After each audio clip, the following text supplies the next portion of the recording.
Pendengar, selamat berjumpa dalam program siaran DBU System, sebuah acara tentang kreativitas, mengembangkan potensi diri, dan mengatasi hambatan berusaha di sekitar kita. Melalui program ini, diharapkan kita semua dapat berperan saling membantu menghidupkan kembali kemungkinan kembalinya daya beli masyarakat, terutama terhadap produk lokal kita, dan usaha kita di Kalimantan Tengah sesuai kemampuan kita. Dengan demikian, pendengar, kita juga dapat memahami bantuan kita sebagai konsumen akan menggerakkan kembali perekonomian di skala bidang. Dan pada kesempatan ini saya akan mengajak Anda semua pendengar untuk mengetahui bagaimana pengelolaan bisnis kolam pancing ikan dan permasalahannya di Kota Palangkaraya. Pada kesempatan ini di tempat yang sangat luar biasa, di lokasi kolam pancing ikan dari seorang pebisnis budidaya kolam pancing ikan di Kota Palangkaraya, tepatnya di Datu Mangku, Jalan Manduhara kilometer 9, RTA Milono, Kelurahan Kereng Bangkirai, Kecamatan Sebangau, Kota Palangkaraya. Namun sebelumnya saya akan sapa dulu semua narasumber saya yang sudah hadir di sebelah saya. Yang pertama ada Pak Nurdin, pemilik usaha kolam pancing ikan.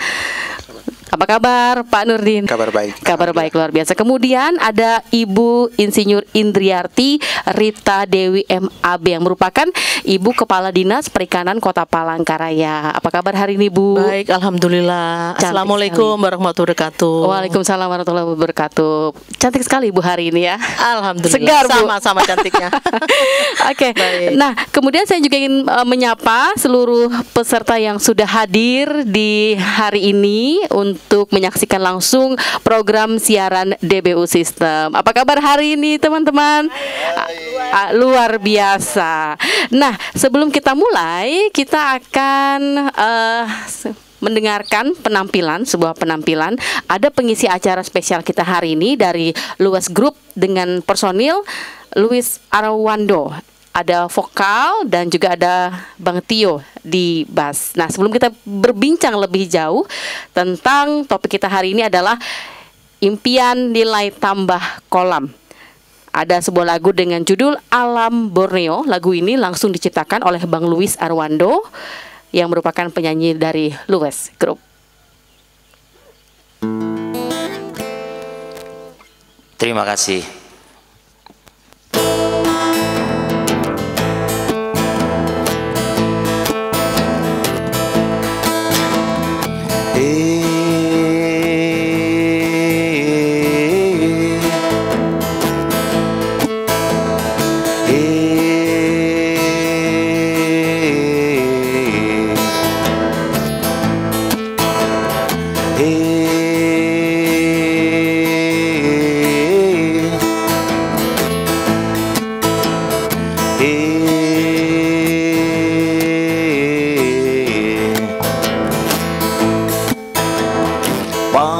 Pagi-pagi ku langkahkan kaki ini menyusuri hutan yang luas sekali.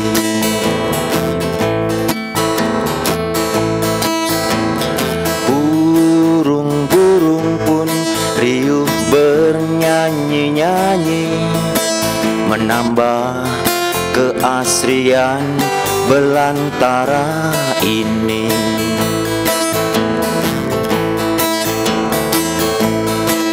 Alam Borneo memang elok.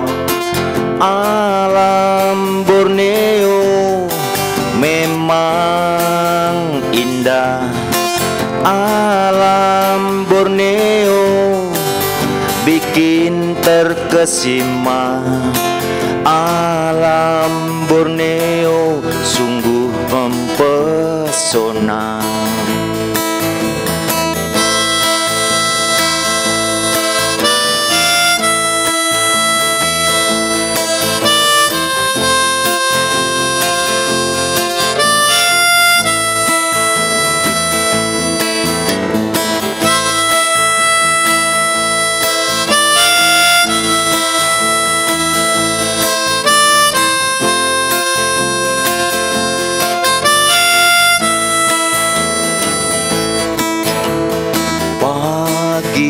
pagi, kulangkahkan kaki ini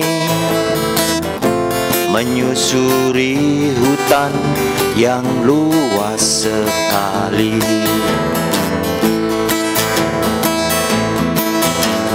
Burung-burung pun riuh bernyanyi-nyanyi, menambah keasrian belantara ini.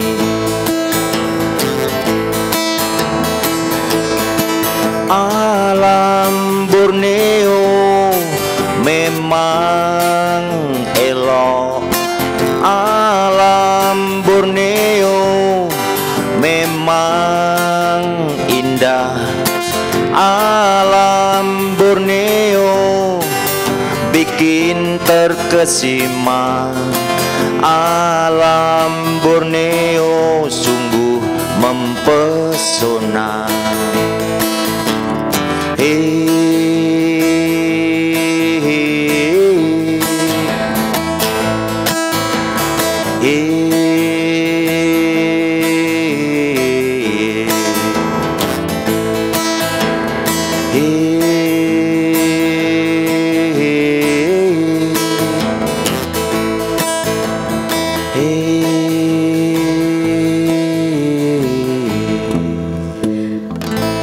Baik, pendengar, sesuai dengan lirik lagu yang tadi telah disampaikan bahwa alam kita Borneo ini sangat mempesona. Banyak yang telah disajikan di alam kita, tergantung bagaimana kita menjaganya, tergantung bagaimana kita bisa memanfaatkannya dengan baik. Masih bersama saya, pendengar, Listia, yang saat ini berada di Datu Mangku, Jalan Manduhara, kilometer 9, RTA Milono, Kelurahan Kereng Bangkirai, Kecamatan Sebango, Kota Palangkaraya. Dan kali ini kita akan membahas bagaimana situasi budidaya usaha kolam pancing ikan di Kota Palangkaraya. Untuk itu saya akan berbincang dengan Pak Nurdin terlebih dahulu, pemilik dari usaha kolam pancing ikan ini. Nah, pendengar, budidaya kolam pancing ikan ini adalah salah satu bentuk usaha budidaya perikanan yang dapat dilakukan di berbagai tempat, mulai dari skala kecil hingga skala yang besar. Namun, seperti halnya bisnis lainnya juga, budidaya kolam pancing ikan pasti memiliki beberapa permasalahan yang perlu diperhatikan. Nah, saya akan berbincang langsung dengan pemilik kolam pancing ikan, Pak Nurdin. Saya ingin bertanya nih, Pak, apa yang diperlukan untuk membangun kolam pancing ikan dan bagaimana awal mula membuat kolam ini? Terima kasih pendengar semuanya. Kebetulan kami secara tidak langsung mungkin ini semuanya serba kebetulan sebenarnya. Jadi kebetulan saya bertugas di Kereng Bangkirai. Terus saya juga karena di wilayah saya ada potensi sebenarnya. Saya lihat membudidayakan ikan itu sangat menarik bagi saya mungkin. Dan kebetulan saat itu sebelum saya di sini, karena di sini berbatasan dengan Taman Nasional Sebango, saya bercerita ya. Ya, siap. Saya dulu banyak diajak jalan-jalan Taman Nasional sebenarnya untuk melihat potensi perikanan di luar Kalimantan.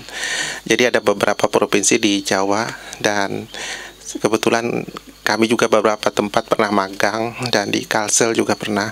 Waktu itu belum punya kolam sebenarnya. Jadi ya kaitannya saat itu gimana sih orang masyarakat ini bisa budidaya dari dulunya menangkap ikan. Nah, dari situlah awal ketertarikan saya sebenarnya tentang ikan. Basic saya sebenarnya tidak ada sama sekali tentang ikan ini. Kebetulan ada tanah di sekitar sini sebenarnya. Dulu mungkin orang tidak ada berminat sebenarnya. Tidak ada berminat karena kalau dilihat dari lokasinya di sini dulu tidak ada jalannya. Jadi dan ini rawa sebenarnya. Rawa.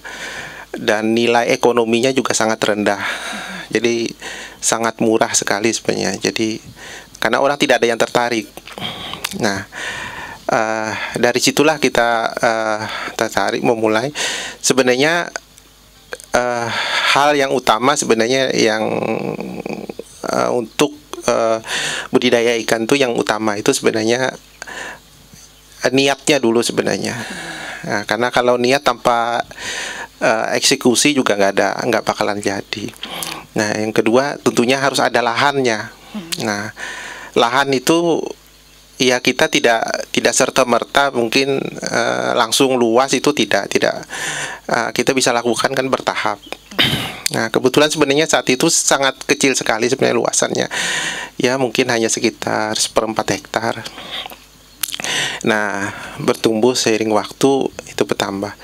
Kalau untuk membuat kolamnya itu sendiri sebenarnya kalau di sini sih sebenarnya tidak mesti mengeluarkan uang juga bisa, karena tanah yang digali itu dikerjasamakan dengan pemilik modal.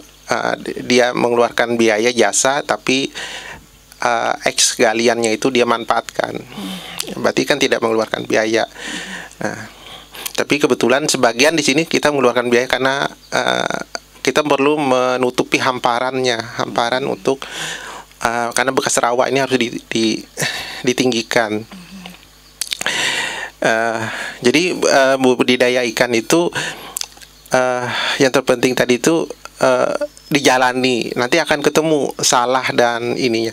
Nah, sampai ke titik sini sebenarnya kalau kita melihat sampai ini memang murni budidaya sebenarnya, tidak ada memancing ikan itu sebenarnya awalnya tidak ada. Jadi karena memang budidaya ikan dan lalu kita menjual ikan. Karena kalau menjual ikan secara langsung sebenarnya maksud saya tidak langsung kita lewat tengkulak itu tentunya harganya kan sangat rendah dan berfluktuasi, jadi kadang-kadang bisa rugi. Nah, kenapa kita tidak menjual secara bertahap, menjual langsung ke konsumen?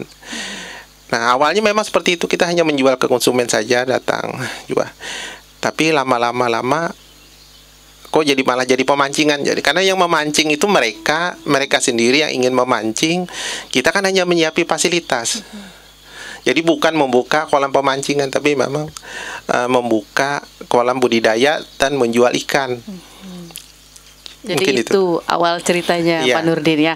Awalnya berniat untuk membudidaya ikan karena melihat orang yang hobinya mancing begitu ya. Jadi ini menjadi peluang usaha begitu Pak Nurdin ya.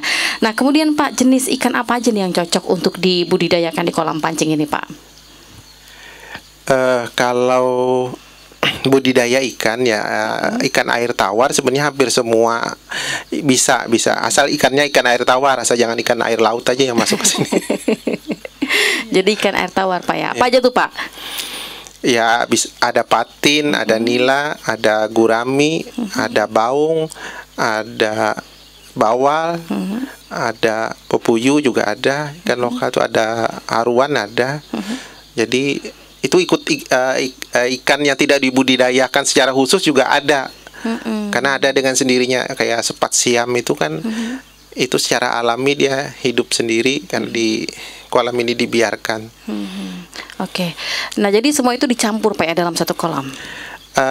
Atau dipisah? Di sini Pak, kan ada kolamnya ada banyak ya. Jadi ada kolam yang khusus dipancing. Ya, ini yang kayak di belakang kita ini besar, itu memang semua jenis ikan ada. Jadi itu memang dibuat karena dibuat bercampur-campur. Jadi ada ikan predator dan ada juga ikan yang sifatnya herbivora. Maksud kami itu biar tercipta ekosistem alam itu, jadi ada saling ketergantungan itu. Jadi kalau kita tidak mencampur jenis ikan itu, nanti ada yang dominan hidupnya, terutama kalau jenis nila. Nila itu kalau tidak ada predatornya nanti dia akan mengganggu ekosistem kolam itu sendiri, jadi merusak. Jadi memang ada ikan, nanti akhirnya di dalam itu ada ikan kerandang, ada haruan. Itu maksudnya supaya populasi ikan kecil-kecil itu yang beranak pinak itu bisa dimakannya. Jadi kita bisa menikmati ikan predator itu secara cuma-cuma. Oke. Nah, berbicara kolam Pak, bagaimana untuk bisa mengelola kualitas dari air kolam tersebut? Nah, kalau masalah kualitas air ya, kualitas air itu ya itu tadi gimana kita menjaga ekosistem kolam itu supaya saling ada ketergantungan kehidupan di dalamnya. Jadi mikrobanya juga bisa hidup. Nah, ada ikan tadi yang kalau di situ kan ada nanti plankton, ada ikan yang bisa makan planktonnya. Terus yang ikan pemakan plankton ini dimakan lagi oleh ikan lain. Jadi ada siklus ekosistem yang terbangun di situ. Di samping kita memberi makan tambahan dari luar. Nah, kalau semuanya itu terjaga, saya kira kualitas airnya juga akan terjaga. Dengan pH air itu sendiri Pak, bagaimana Pak? Iya, pH air nggak masalah karena itu tadi, karena siklus kehidupan, karena kalau sudah tercipta ekosistem perairan itu dengan baik ya, otomatis pH-nya juga akan stabil. Nah, terus juga itu kita bisa lihat dari penampakan warna airnya. Ya, warna airnya itu stabil, tidak banyak berpengaruh, meskipun banyak orang memancing, banyak pencemaran berupa pakan ya. Pakan itu pencemarannya bukan berarti negatif ya, artinya ada pakan yang berlebih sebenarnya saat itu. Jadi kalau ada pakan berlebih saat itu, kita tidak memberi tambahan pakan dari kita sendiri, ya cukup yang dilempar oleh para pemancing itu. Oke, lalu bagaimana Pak menangani penyakit-penyakit dan parasit yang ada pada ikan? Kalau parasit itu sebenarnya karena ikan ini kan makhluk hidup ya, saya ceritakan tadi di depan. Karena dia makhluk hidup, sebenarnya sama dengan kayak kita. Kalau di lingkungan kita hidupnya nyaman, otomatis hidup kita juga mungkin akan tidak mudah kena penyakit, kecuali karena faktor usia saja lagi. Oke, begitu juga dengan ikan Pak ya? Iya. Oke, jadi tergantung bagaimana lingkungan ikan tersebut, kolam yang dia tempati begitu Pak ya? Oke, nah untuk pakannya sendiri bagaimana Pak pengelolaannya? Jadi kalau pakan ya, jadi kan di sini kan ada kita pisah ya. Kalau ada kolam yang untuk dipancing ya, kolam yang dipancing, yang kayak di belakang ini dipancing dan di depan ini, itu pakannya terbatas. Karena dia bukan untuk budidaya pembesaran, karena ikannya tuh memang sudah besar, karena unsur dipancing. Jadi pakan itu hanya untuk supaya ikan itu bobotnya tidak berkurang. Jadi, dan itu juga pakan itu dijaga supaya kualitas air itu tetap bagus. Nah, ini untuk pemberian pakan yang di kolam pancingnya. Kalau bahasa kami itu sebenarnya awalnya itu kolam untuk menjual ikan. Ya, yang dipancing tapi belakangan kan karena hobi pemancing yang ada. Nah, ada lagi kolam untuk membudidayakan, artinya kolam yang memang sengaja untuk membesarkan ikan. Nah, kalau yang membesarkan ikan ini dari kecil, dari bibit itu sampai besar itu, tentu pemberian pakannya teratur. Jadi mungkin ada ukurannya, tergantung ukuran ikannya. Yang pasti itu ya, kalau kisaran pakan itu kurang lebih 2% dari bobot ikan. Oke, nah saya mau ke Ibu Kadis dulu nih, soal menanggapi bagaimana menangani penyakit dan parasit pada ikan ini Bu. Baik, terima kasih. Assalamualaikum warahmatullahi wabarakatuh. Selamat pagi bagi para pendengar setia dimanapun berada, pendengar setia RRI ya. Baik, mungkin terkait penyakit ikan ya, penyakit ikan. Jadi sudah dijelaskan oleh pelaku usaha ini, karena mereka langsung terjun ke lapangan, jadi tahu penyakit-penyakit yang memang bisa menyerang ikan. Tetapi memang ada teknik-teknik tertentu yang memang untuk penyakit ikan. Tetapi untuk Dinas Perikanan terkait penyakit ikan memang tidak bisa yang langsung terjun ke lapangan gitu ya, karena mereka ini sudah paham betul, mereka ini sudah tahu tindak lanjutnya kalau terjadi ikan misalnya ada bakteri-bakteri atau kuman atau apa ya yang memang merusak kolamnya, mereka langsung tanggap. Jadi tidak perlu lagi Dinas Perikanan harus turun ke lapangan gitu, karena ini bukan merupakan suatu seperti illegal fishing gitu ya, seperti artinya yang betul-betul mengganggu sumber daya ikan. Jadi bisa ditanggapi langsung dengan para pelaku usaha ya. Baik, mungkin itu Ibu. Jadi tidak perlu lagi Dinas Perikanan turun yang memang seperti ada terjadi bencana gitu ya. Iya, jadi cukup mereka pelaku usaha sudah paham betul. Oke, terkait jadi langsung mengetahui ini para pelakunya begitu Bu ya. Mereka yang mengenal bagaimana situasinya. Hari-hari sudah anggap aja tidur di kolam itu. Jadi tahu sudah apa yang dikerjakan.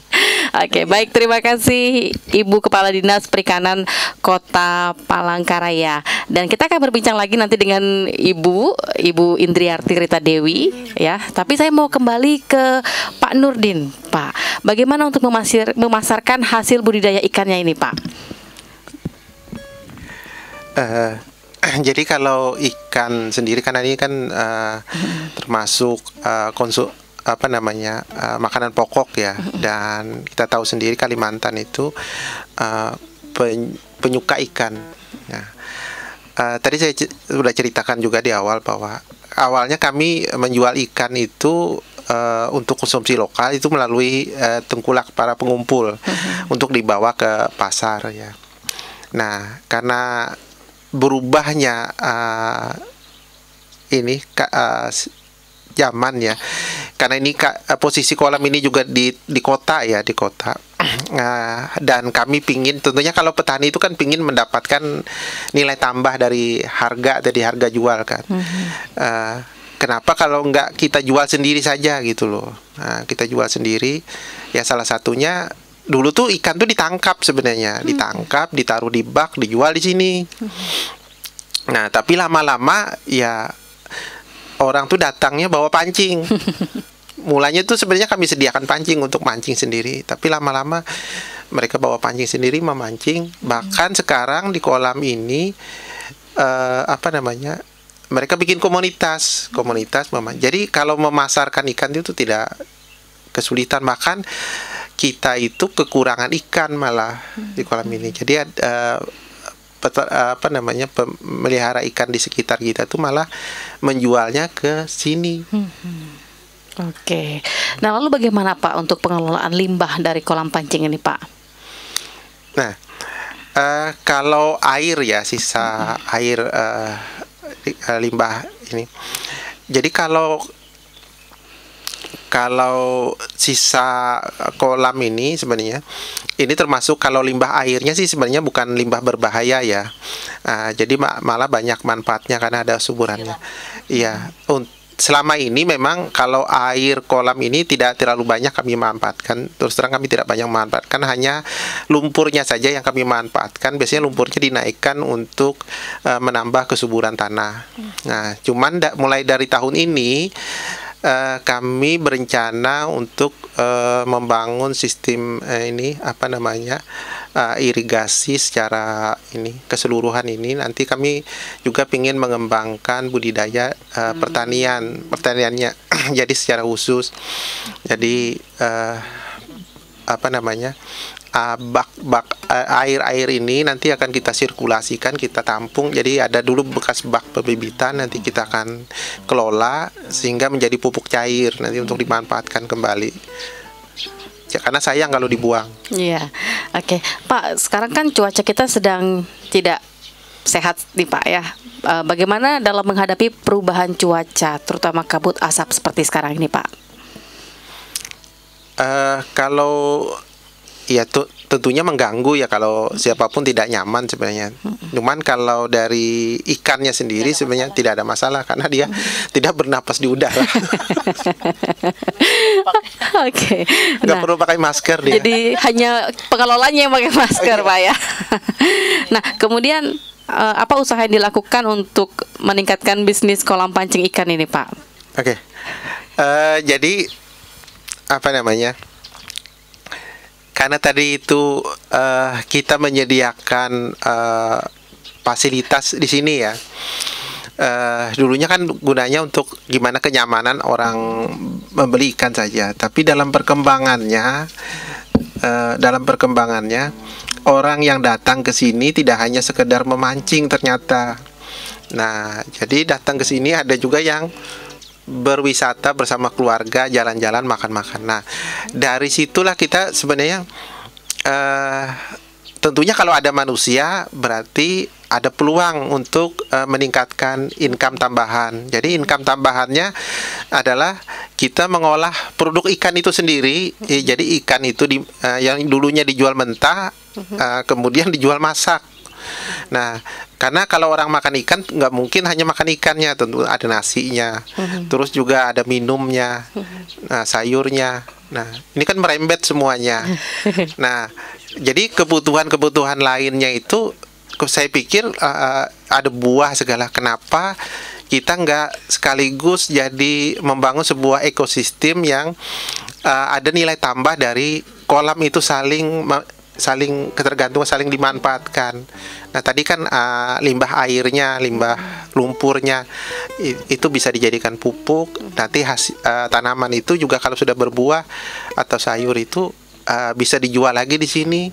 Nah, itulah yang sekarang kita coba untuk memanfaatkan itu. Di samping ternyata juga itu juga menghasilkan dari segi wisata ya. Meskipun dari segi wisata itu kita tidak menarik tiket ya, tiket masuk itu tidak ada.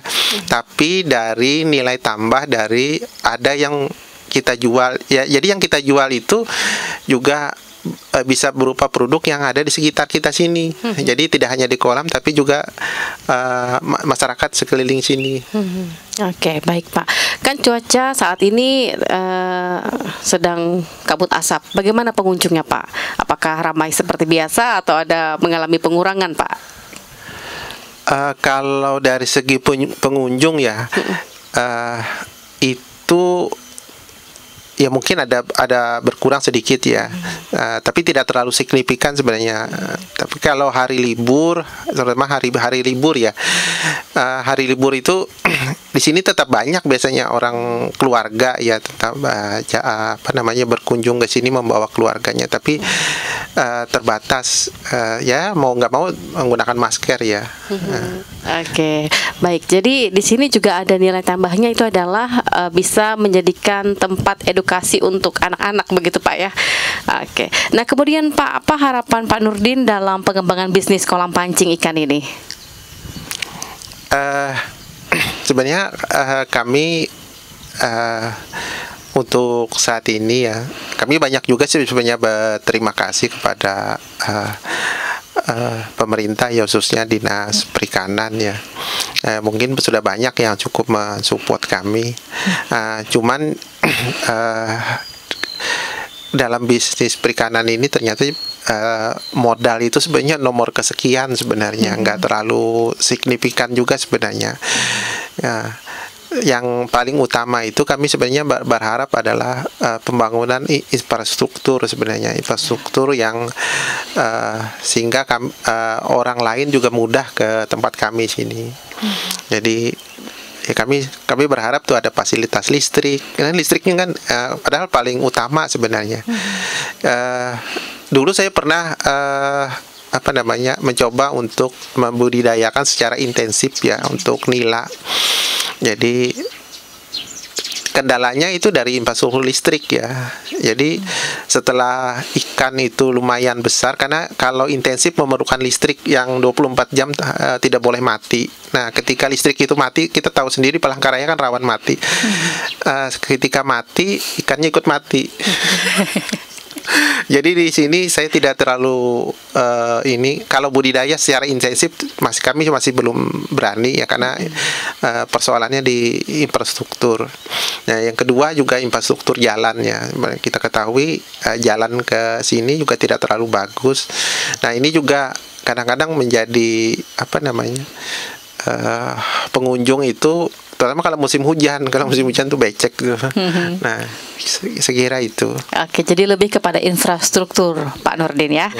Oke, baik. Terima kasih Pak Nurdin atas informasinya. Kita akan berdialog lagi selanjutnya nanti bersama Ibu Kepala Dinas Perikanan Kota Palangkaraya, Insinyur Indriarti Rita Dewi MAB. Tetap bersama kami pendengar dalam program siaran DBU System. Kita dengarkan kembali sebuah persembahan dari Luas Group dengan lagu berjudul Melauk Manjala.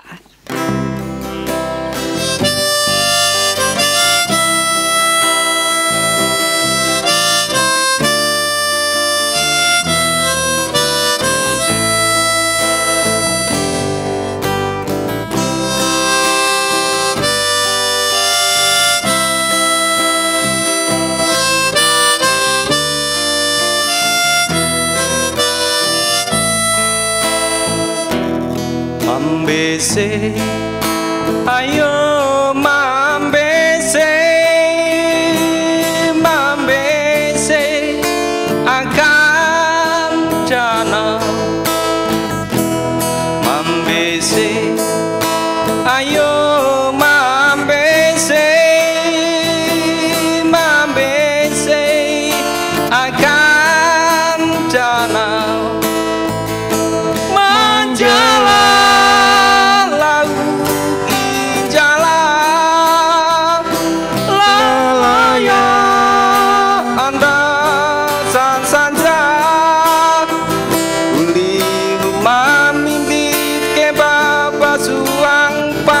Saluang suku simpan dinu malau manjala.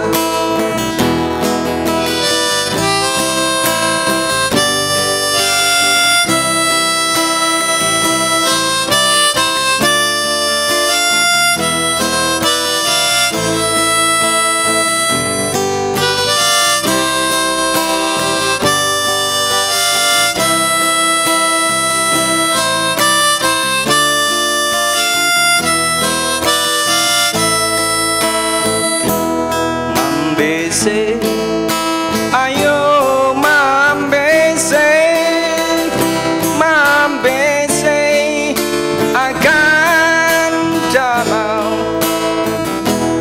Mambese, ayo Mambese, Mambese akan jalan.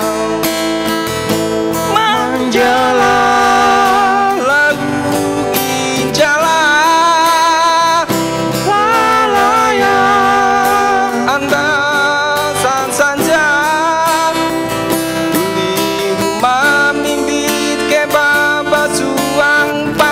saluang suku simpan dinu malau manjala.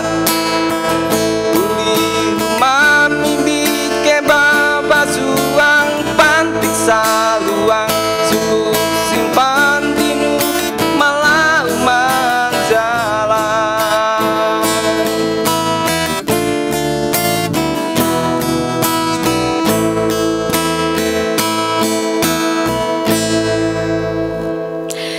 Pendengar, kita masih dalam acara siaran khusus DBU Sistem dari Datu Mangku Jalan Maduhara kilometer 9 RTA Milono, Kelurahan Kering Mangkirai, Kecamatan Sebangau, Kota Palangkaraya.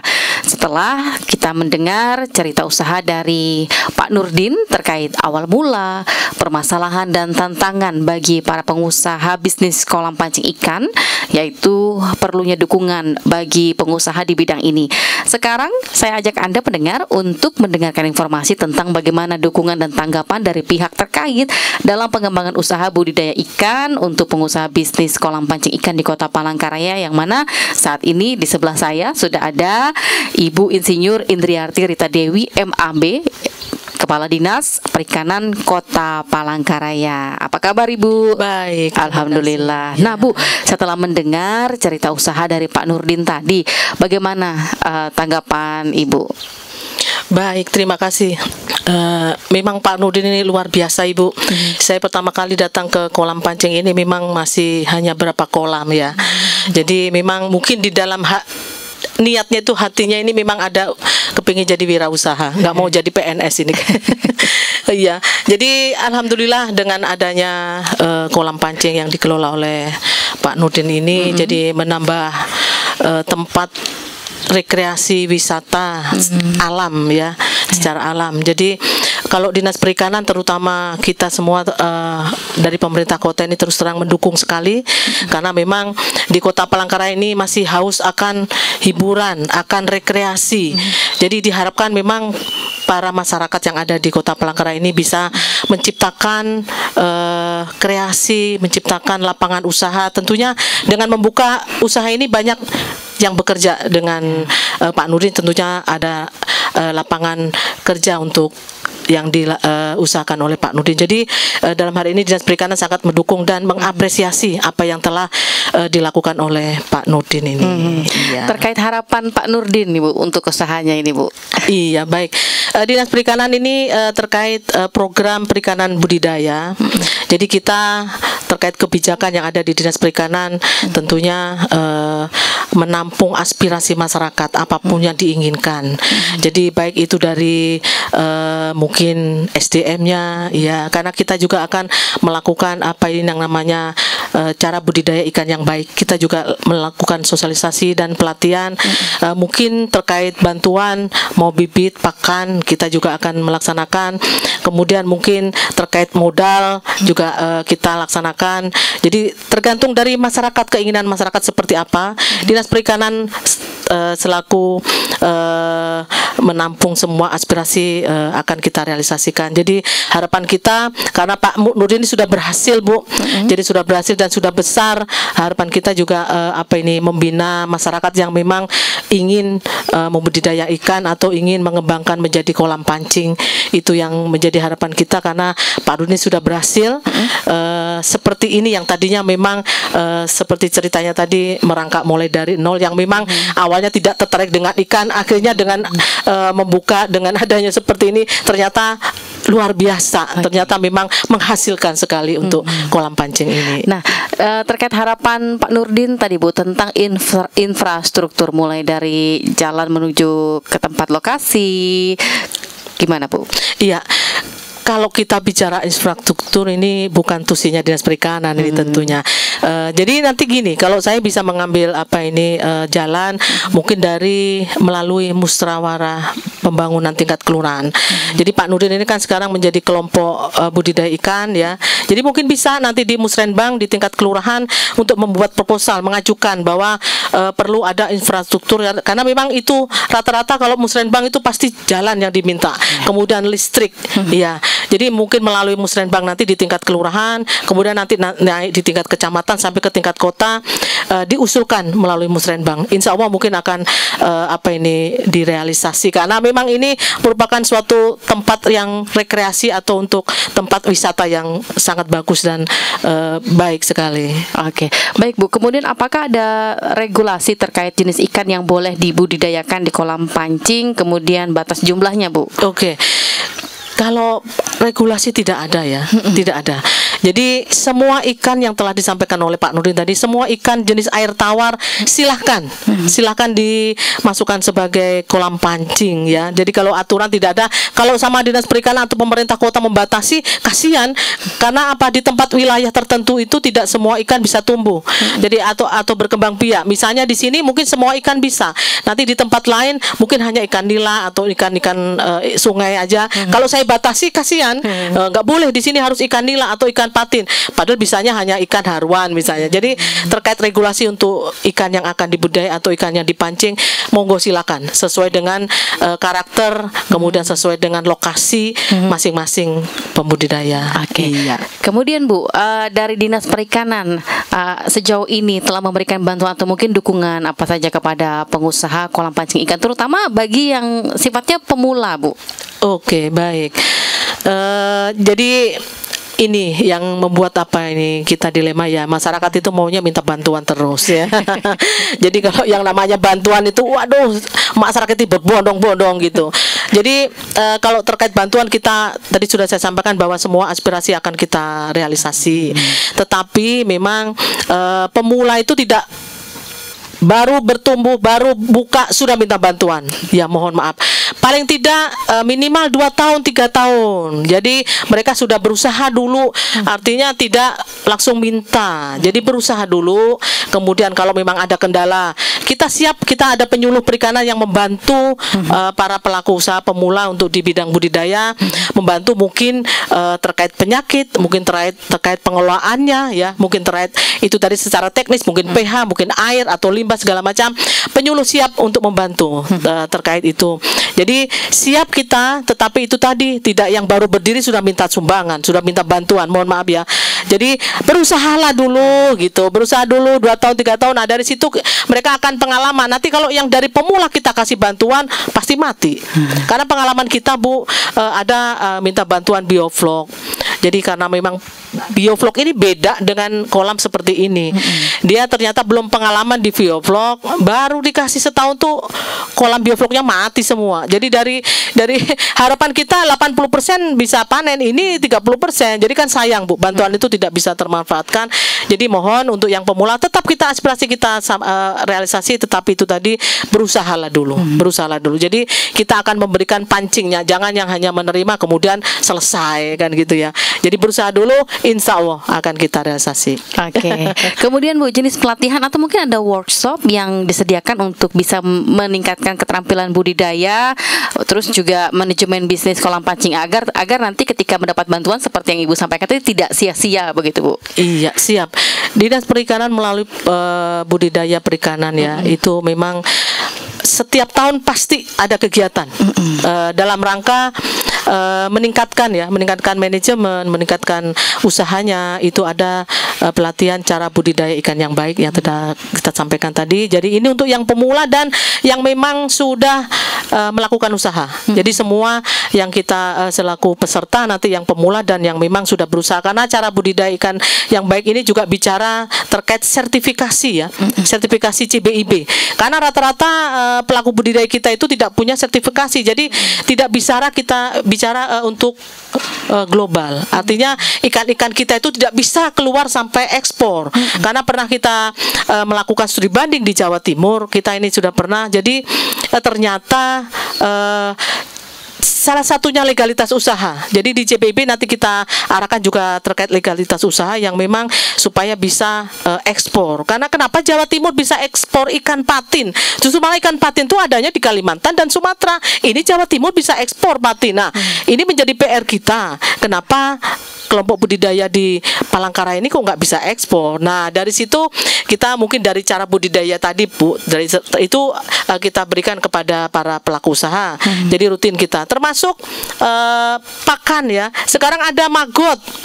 Jadi ada maggot merupakan pakan alternatif dari para pembudidaya, bisa memberikan pakan itu. Dan kemarin kita juga melakukan pelatihan pembuatan maggot. Jadi maggot ini adalah sampah-sampah yang bersih, bukan sampah kotor. Jadi ini sampah sayuran dan buah-buahan, ada tambahan mikrobiotik yang bisa menimbulkan ada ulat. Itu menjadi pakan alternatif dari para pembudidaya dan kita lakukan pelatihan ya, sudah kita lakukan. Jadi banyak yang memang untuk pemula dan memang untuk yang sudah berusaha kita lakukan pelatihan-pelatihan terkait itu. Oke, baik. Kemudian ada inisiatif dari Dinas Perikanan sendiri Bu untuk meningkatkan terkait pemahaman masyarakat tentang pentingnya budidaya ikan dan kontribusi bisnis kolam pancing ikan ini terhadap ekonomi lokal. Terkait inisiatif mungkin dari masyarakat sendiri ya. Jadi kita sudah melakukan sosialisasi, penyuluhan, kemudian praktek lapangan. Jadi kami harap masyarakat juga tertarik untuk berusaha di bidang budidaya ikan seperti yang telah dilakukan oleh Pak Nurdin ya. Pak Nurdin tadi kan awalnya tidak suka, tidak tertarik gitu. Jadi dengan mengikuti, dengan terjun langsung ke lapangan, ternyata ternyata menghasilkan dan memang betul-betul luar biasa. Ini semakin besar gitu ya. Jadi terkait inisiatif, saya mohon setelah ada pelatihan, sosialisasi, penyuluhan dari Dinas Perikanan, mohon para masyarakat bisa memahami dan bisa berusaha lah di bidang perikanan budidaya ini. Oke. Iya. Terakhir Bu, harapan dan pesan dari Dinas Perikanan, baik itu para pelaku skala kecil bahkan hingga besar seperti Pak Nurdin ini. Iya, baik. Mungkin kalau harapan ini semua sektor ya, karena memang di perikanan ini ada perikanan tangkap, kemudian ada pengawasan, ada perikanan budidaya ya. Mungkin di musim kemarau ini ya, di musim kemarau ini marak sekali illegal fishing. Jadi menangkap ikan dengan alat dan cara yang sangat berbahaya. Jadi mohon para nelayan dan para masyarakat, karena memang sumber daya perikanan kita ini dikelola secara bebas dan bersifat umum. Ini yang menyebabkan para masyarakat dan para pelaku usaha atau para nelayan mengambil ikan dengan alat yang tidak kita inginkan. Dan harapan kita janganlah silakan mengambil ikan, tetapi tidak dengan cara yang tidak diinginkan. Artinya melanggar Undang-Undang Nomor 45 Tahun 2009. Nah, mungkin untuk para pelaku usaha yang memang sudah berhasil seperti Pak Nurdin, harapan kita tetap eksis ya, tetap eksis, kemudian mungkin bisa berkembang lagi, mungkin di tempat yang lain mungkin ya, karena di sini sudah berhasil dan memang masyarakat sudah banyak yang tahu bahwa di tempat Datu Mangku ini lokasi untuk pemancingan.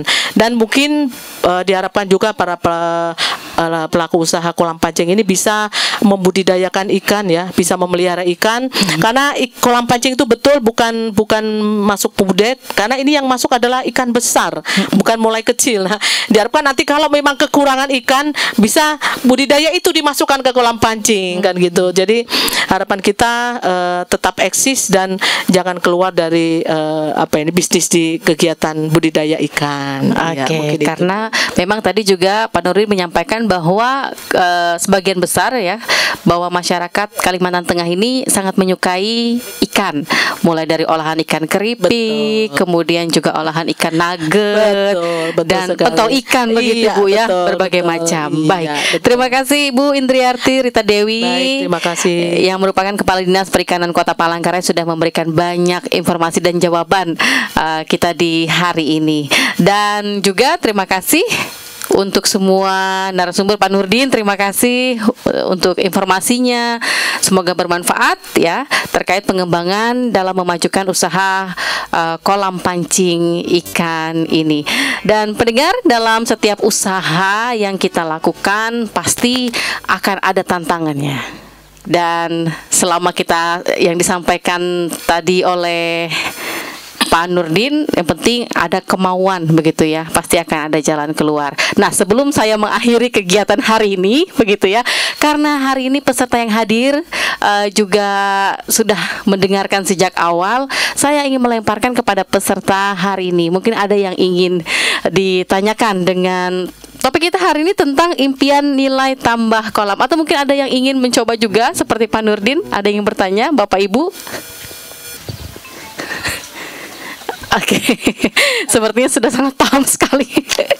Baik, nah semoga usaha dan budidaya yang dijalankan oleh Pak Nurdin selaku pemilik tempat usaha kolam pancing ikan yang berada di Datu Mangku ini, di Jalan Manduhara kilometer 9, RT Amilono, Kelurahan Karengbangkirai, Kecamatan Sebangau, Kota Palangkaraya, bisa terus berkembang, kemudian juga bisa membawa kesejahteraan bagi keluarga dan bagi masyarakat sekitar yang juga terlibat di dalamnya.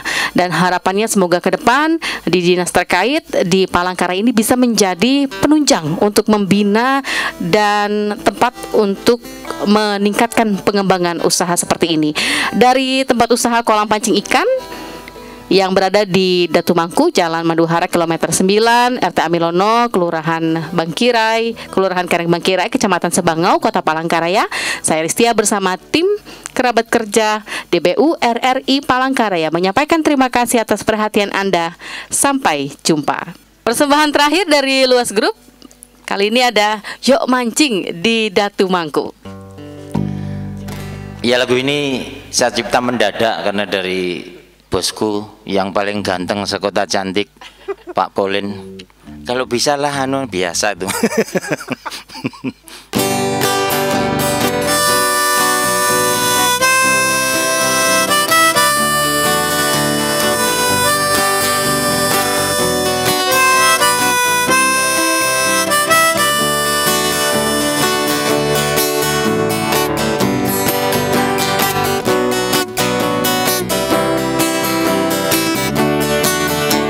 Ayo bawa kail dan umpannya, ayo rame-rame ke kolam ikan. Datu Mangku namanya. Ayo ajaklah keluarga mancing ikan nila, ikan bawal, ikan emas, ikan lele pun ada, ikan air tawar banyak isinya. Asik, sungguh asik mancing di kolam ikan. Lokasinya di Manduhara. Asik, memang asik mancing ikan bersama keluarga di pemancingan Datu Mangku namanya.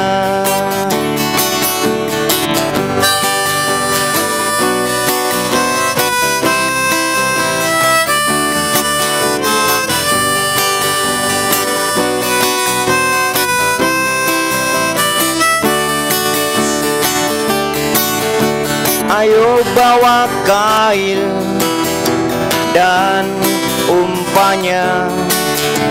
Ayo rame-rame ke kolam ikan. Datu Mangku namanya. Ayo ajaklah keluarga mancing ikan nila, ikan bawal, ikan emas, ikan lele pun ada, ikan air tawar banyak gizinya. Asik, sungguh asik mancing di kolam ikan. Lokasinya di Manduhara. Asik, memang asik mancing ikan bersama keluarga di pemancingan Datu Mangku namanya. Di pemancingan Datu Mangku namanya. Di pemancingan Datu Mangku namanya. Yuk mancing, mancing, mancing.